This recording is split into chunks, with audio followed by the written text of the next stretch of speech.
Hey everybody, this is a quick video in case you have an Electrolux Compact condensing dryer and on the display it's giving you an EH1 error and you're trying to figure out what this error is and what you need to do to get rid of it.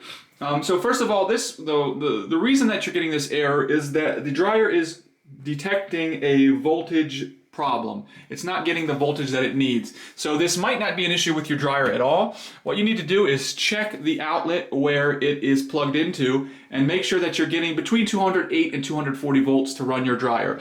So if you're using an extension cord or something like that, you want to not use an extension cord.